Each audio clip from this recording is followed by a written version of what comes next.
Okay, so we're gonna just do a little bit of story time if you want to just receive, or if you feel like taking notes and bringing it into the art part for the second half, feel free. But my section is a little bit more about the biology of the firefly, so getting kind of nerdy and learning more about their bodies and their life cycle, but then also a little bit about ways that we can help their population, which is declining. So I've got a few tips that I found online as well. So Firefly and Hope, a spark in the dark. So thank you all again for joining us as we explore the awe and wonder that is the firefly. We invite you to take notice of how their fascinating biology and symbolism touch you wherever you are in your current life circumstances.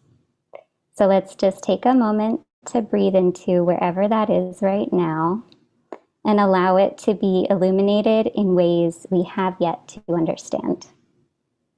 Just for today, Firefly is our guide through the darkness, a darkness that simultaneously allows us to recognize our own inner spark. So for some fascinating biology, fireflies, or sometimes called lightning bugs, are actually beetles, and there are around 2,000 species on our planet. And they produce light through an efficient chemical reaction called chemiluminescence. And that allows them to glow without wasting heat energy. So for fireflies, 100% of their energy goes into making light. Just want to feel that for a moment. That's really beautiful. Imagine if 100% of our energy went into making our light. So they are bioluminescent creatures, meaning that they are living creatures that produce light. And their bioluminescence actually begins with the egg and is present throughout the entire life cycle. And they do go through the 4 stages of metamorphosis. So all firefly eggs, larvae, and pupa known to science can produce light. And some firefly eggs emit a faint glow when disturbed. And the larvae, they spend the winter below ground in several types of earthen chambers. And the firefly larvae are actually carnivorous predators. And this part, if you want to explore further, I did find a YouTube video. But their favorite food is actually snails. So I did find that interesting, imagining firefly larvae eating snails as their main source of food. Some species spend more than 2 winters before pupating in the late spring and emerging as adults after 10 days to several weeks. And the adult fireflies live only another 2 months, spending the summer mating and performing for us before laying their eggs and then dying. And the flashing part of the firefly that you can see here is called a lantern. The light is used to attract prey and members of the opposite sex and to warn off predators. They taste very bad to birds and other potential predators, so the warning signal is memorable for those that have sampled their taste before. The male fireflies are cruising for mates, and they flash a species-specific pattern to announce their availability to the receptive females that are often in like a low vegetation. And an interested female will reply the same flashing signal back to help the male locate her where she's perched. And the firefly light can be 3 different colors. It can be yellow, green, or orange. That's something to take note of if we want to bring that into our art part.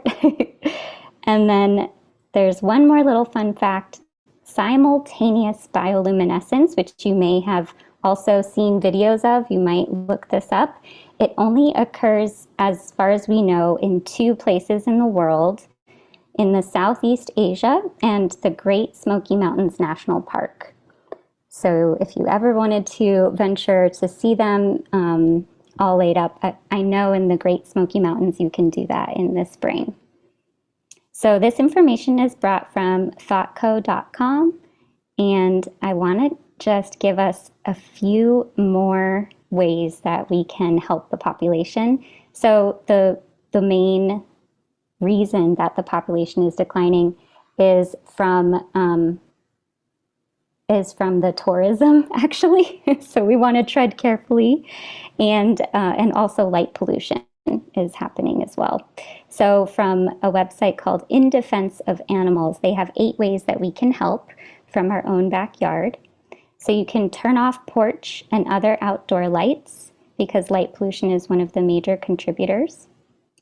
You can keep an old wood pile. So this provides a safe habitat for fireflies and their larvae. And so on the screen right now, you'll see this is a firefly larva. You can add water to your home landscape. So firefly species need to live in areas with water. They love wet, marshy conditions.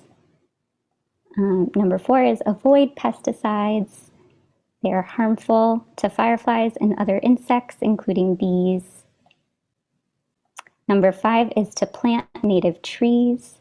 This is a great natural habitat for fireflies that can help their survival and reproduction rates. 6 is let your grass grow. So I know, I wish I could bring you all on a drive here in Michigan, but when you pass by a nice grassy meadow, you just see all the fireflies lighting up at night. So that's the more grass, the better for the fireflies. And then last, you can apply these steps as a community. So start in your yard and then bring in your neighbors and get your city involved, and encourage leaving wild spaces in your community. So that is some ways to help the population continue thriving. I love this picture. I feel like wait, this is what I see on my window. And I'm always just looking at those little eyes. So to transition us, I also want to just leave us here with the definition of hope from the Merriam-Webster Dictionary, since we're exploring how a spark in the dark can bring us some hope into our life. So 3 definitions of hope. To cherish a desire with anticipation, to want something to happen or to be true. To desire with expectation of obtainment or fulfillment. And to expect with confidence, to trust. So that's where I'll lead us into our next part with Sarah. Thank you, Lori. Oh, trust. Love that. Love that extra piece. All right, so I'll continue onward, and I'm just going to chat a little bit about the firefly flicker or the firefly dance, and then I'll move on to some symbolism that Firefly wants to share. So really, like Lori said, there's kind of 3 reasonings for the firefly flicker. One is to warn the predators because firefly bioluminescence and their blood can be toxic, smelly. So that's a nice warning sign to anyone that wants to eat them.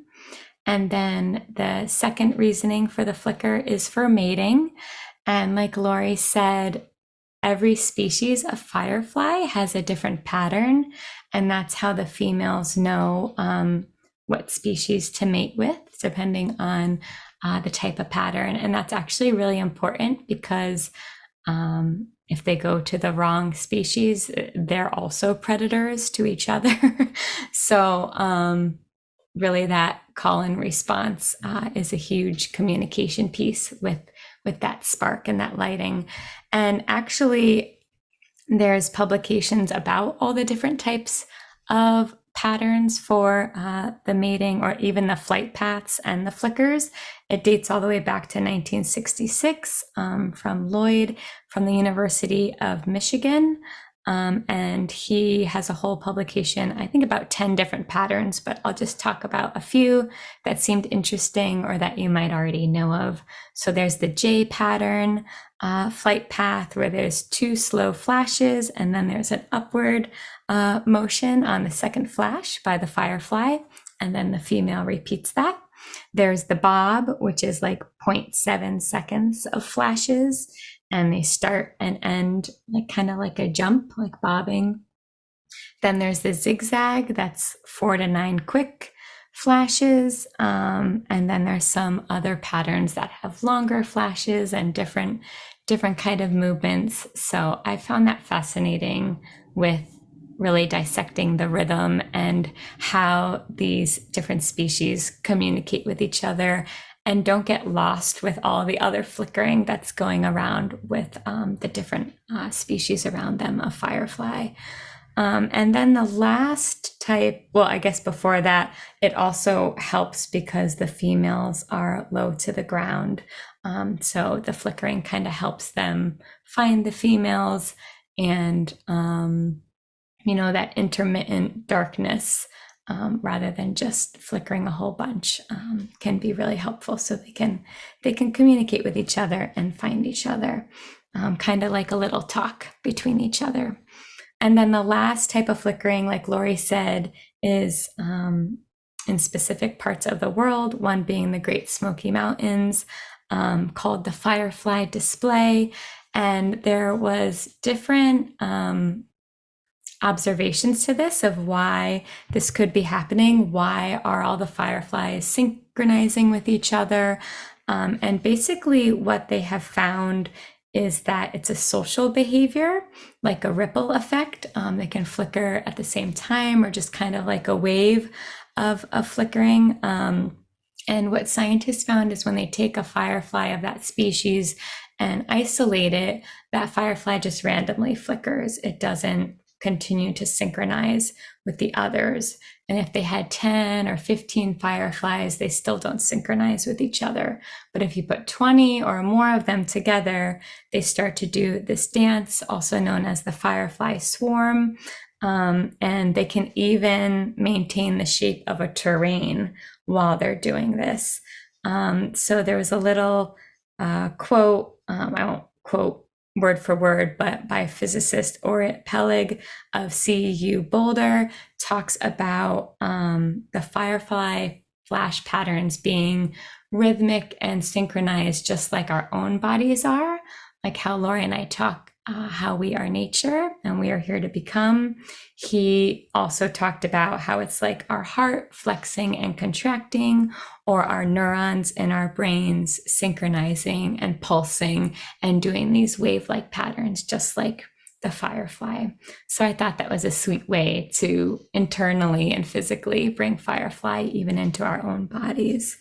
Let's see. I think I said just about everything with the flash patterns. There is a lot more information about this. The information I gathered was from National Geographic, sciencealert.com, written by Michelle Starr. And like I said, there's a lot more about the specific flight paths and the flashing patterns as well, if you want to find out more.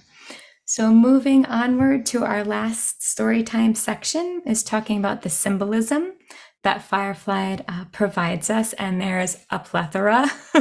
So I'm just going to talk about a few things that I found that resonated with me, but feel free to deep dive into that topic as well.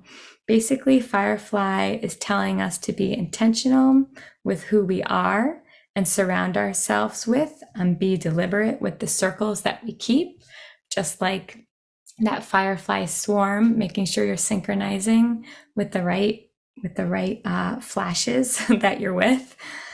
Keep it simple, slow down, ground, and appreciate.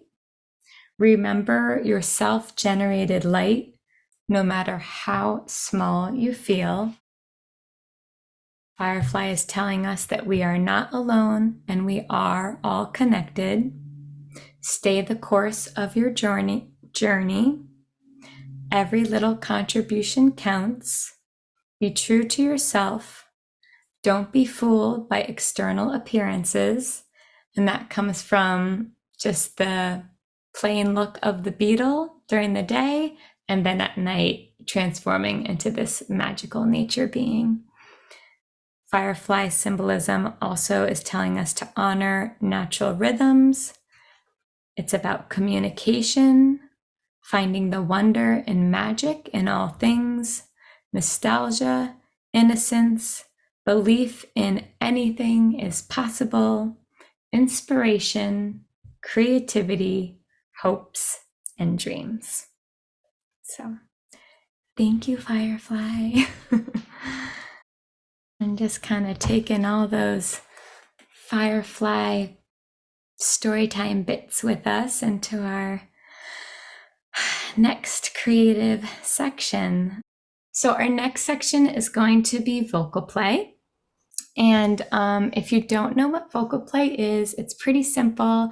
It's just giving something a unique sound with your voice. And today we are using inspiration from Firefly and Hope, a spark in the dark. So we are going to create with our voice our own spark in the dark. What does your spark in the dark sound like? And really, it's about releasing our voice, getting in tune with our voice, connecting, getting comfortable, cozy and comfortable with our voice. And I like to use gentle movements with that as well to release energy out of the body, keeping that flow going. And so just like nature inspired feelings, really anything goes, keeping it playful. We've had all sorts of vocal plays from sounds that are like animal sounds. It could be the whooshing of wind. It could be a warm hum. Sometimes I'll be vocal playing and a song comes in from my childhood, or maybe something I'm currently listening to. It could be your own little tune that you create. But what we want to do is to create this unique sound. And if you're comfortable, I'm going to have you record it. And Lori and I like to video record it if you're not on your phone. So you can kind of see your movements transform as well. Or you can even use just a simple voice memo app, really whatever you feel comfortable with. But it's nice to see the process unfold afterwards. And it's nice to remember what your vocal play is, because we're going to carve out some time to discover your vocal play, your unique sound for your spark in the dark. And then we want you to just kind of get cozy and bask in it, bathe in it, in the beautiful glow of your own spark. So almost creating this like meditative space. And it can be you cycling through and repeating it over and over. It could be you just playing back whatever sound it was that landed, and just kind of that repetitive, almost like your own sound bath in a way. So I am going to demonstrate a little vocal play for my spark in the dark. Another thing to grab, and Lori, if I'm forgetting anything, feel free to chime in. But if you want to have a journal nearby, that can be helpful, because sometimes as you're creating your vocal play, or afterwards as you're listening and feeling through it, you can receive messages back from your expressive art. So it could be the rhythm that you've chosen for your sound. It could be the pitch, how high you go, how low you go, maybe the movement of what you're choosing for a movement gives you like a little message back of, oh, I'm just going with the flow because I'm doing this with my hands. Things like that. And sometimes it's nice to have a journal to jot that down or to explore it a little. And my last thing before I go into my demonstration is I feel like I know my vocal play has landed because I will get like a little body sensation. So this is also a nice way to just communicate with your own body. I tend to get a little tingly in my eyes. You might have some energy release like chills or a yawn, sometimes tears, just releasing it without judgment and just letting it flow and moving forward and onward. knowing that you're creating space for this beautiful topic today of hope. So, okay, let's see. What does my spark sound like? um, I'm gonna kind of like tap into my nature inspired feeling again, and I'm already like rubbing a little bit on my lap here. So I guess we're just gonna go with that, a little bit of rocking.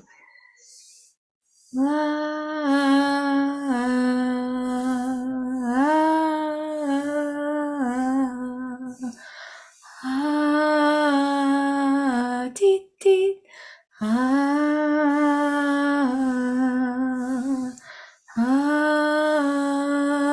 Dee, dee.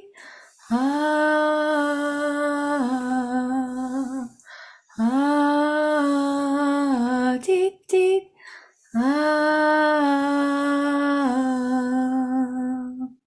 Now I had a little, I think that's my spark. And now I want to find the communication back that I've been talking about, like that reciprocity. So we'll do dee dee ah ah ah ah.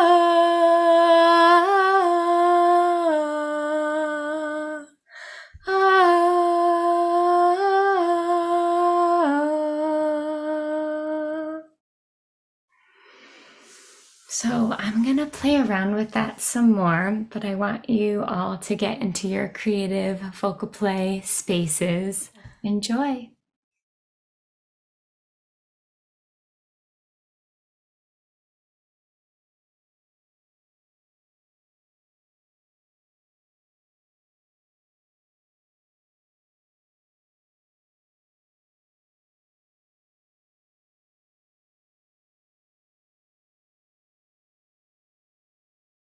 Okay, we're going to slowly come on back and just sitting for a moment if you haven't already.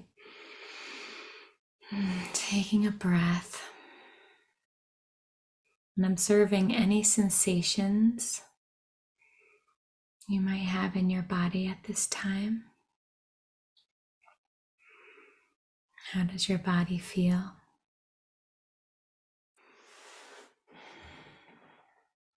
All right. And I hope you got to laugh and play a little bit. Any kind of smiling and laughing releases those endorphins. I most certainly feel lighter. So, Lori, you can take us away to communicate more with our creativity. Okay. All right. That was really fun.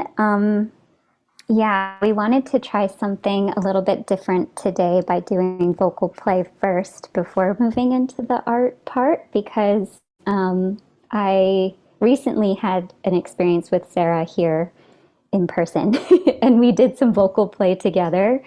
And the next day we went to a park and we actually painted what our vocal play looked like.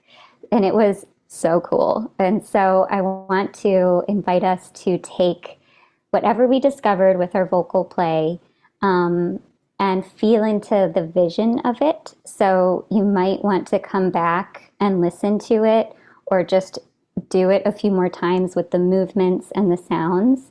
And I'll share mine because it was fun and I was laughing. But I noticed that the more that I did it, the more I could actually kind of envision what that spark looked like to me. So I want to see how this lands for each of us. I'm sure it will be a little bit different. And so for this intuitive art part, no matter what art supplies you have, you can feel into just some colors that maybe the sounds or the movements evoked, or a scene. I know for me, it felt more like that meadow with the tall grass and lots of lights going on rather than just one spark. So kind of feeling into those little pieces to help yourself move into the art part. And it doesn't have to look like a firefly. It doesn't have to look like anything. It could just be doodles. It could be